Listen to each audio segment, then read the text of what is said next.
Assalamualaikum guys, ketemu lagi di channel Vika Damani guys.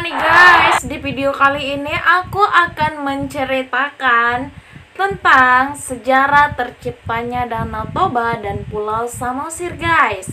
Sebelum kita lanjut ke cerita, jangan lupa buat kalian untuk subscribe guys, karena subscribe itu gratis guys. Sejarah Danau Toba memang udah nggak asing lagi kan, memang kita dengar guys sebagai masyarakat Indonesia, apalagi dengan ceritanya yang melegenda guys. Jadi sebelum kita lanjut legendanya, ada baiknya kita mengetahui fakta dan opini ahli terlebih dahulu guys. Terciptanya sejarah Danau Toba memang selalu menjadi bahasan yang menarik untuk menggali informasi pulau yang muncul di tengah Danau Toba guys. Jadi memang cerita Danau Toba ini memang sangat menarik sekali guys. Danau Toba merupakan danau terbesar yang ada di Indonesia yang kaya akan sejarah dan legendanya guys. Jadi memang di Danau Toba ini kaya akan sejarah dan legenda. Danau yang terletak di Provinsi Sumatera Utara, tepatnya di tempat tinggal aku sekarang ini guys, Sumatera Utara,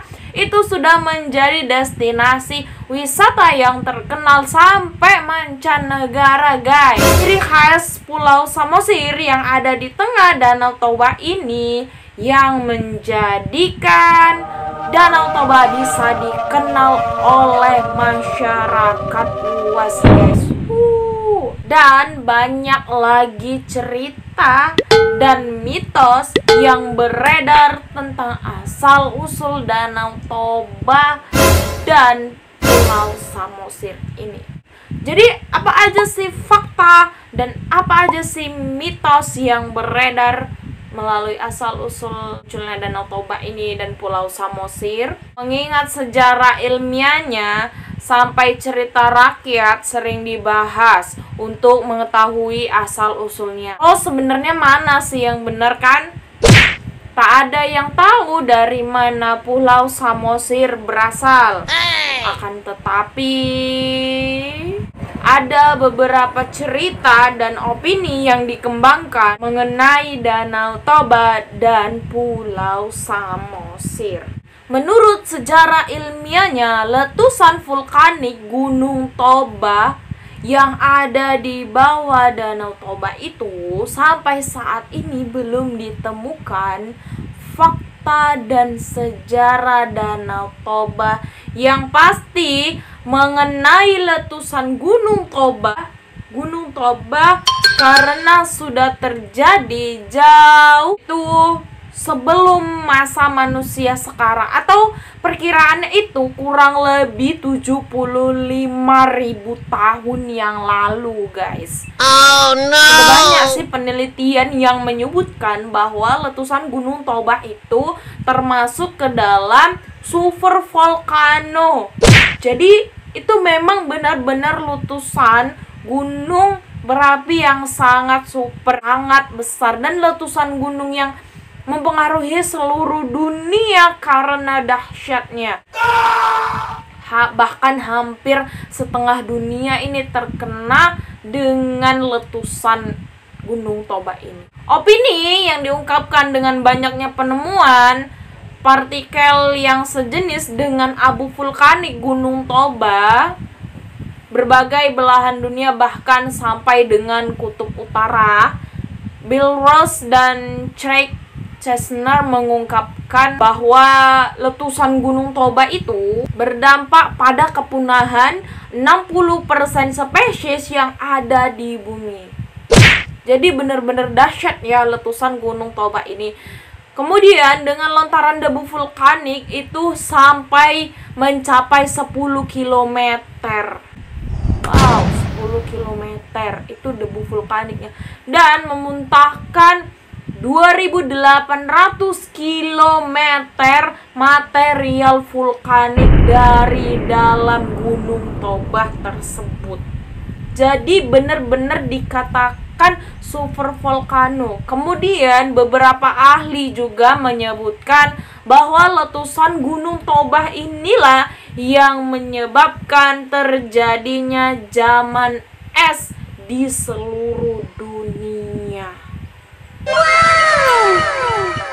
Wow.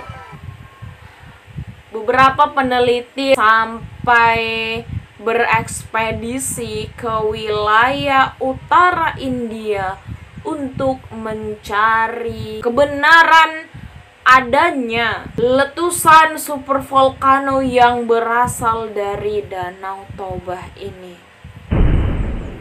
Jadi setelah diteliti, faktanya telah ditemukan 2100 titik kecocokan antara partikel debu vulkanik Gunung Toba dengan partikel debu vulkanik di negara tersebut. Jadi dengan berbagai bukti yang sangat kuat, para ahli memperkirakan bahwa hilangnya kawasan Atlantis merupakan dari letusan supervolcano dari Gunung Toba. Letusan yang dahsyat inilah yang menyebabkan sebuah rongga yang besar pula pada sisi ujung Gunung Toba. Rongga inilah yang menjadi cikal bakal terbentuknya Danau Toba, guys. Wow. Sedangkan di Danau Toba tersebut itu ada Pulau Samosir, yang mana adalah puncak gunung yang telah mengeluarkan material vulkaniknya. Dulu Pulau Samosir itu masih menyatu dalam daratan Sumatera, meskipun hanya sebagian kecil itu kan, sehingga ada memang seseorang itu berlayar di Danau Toba harus berputar arah untuk mengelilingi Pulau Samosir tersebut. Jadi adanya daratan yang masih menempel di daratan Sumatera itu membuat Samosir belum bisa disebut dengan pulau. Barulah pada masa penjajahan Belanda, mereka ini kan memerintahkan penduduk di sekitar untuk membuat kanal itu kan di daratan tersebut yang menghubungkan sisi danau ke satu sisi danau yang lainnya. Jadi hal ini juga bertujuan apa ya, untuk memudahkan masyarakat yang ada di sekitar, kemudian juga mempermudah pengunjung yang ingin mengelilingi Danau Toba. Maka dengan dipisahkannya daratan tersebut, Pulau Samosir ini resmi menjadi pulau tersendiri di wilayah Sumatera Utara. Jadi ada yang namanya Pulau Samosir, kemudian ada namanya Danau Toba. Jadi sejak itulah Danau Toba ini dengan Samosir ini jadi namanya tuh berpisah gitu. Nah, kalau menurut legendanya Danau Toba dan Pulau Samosir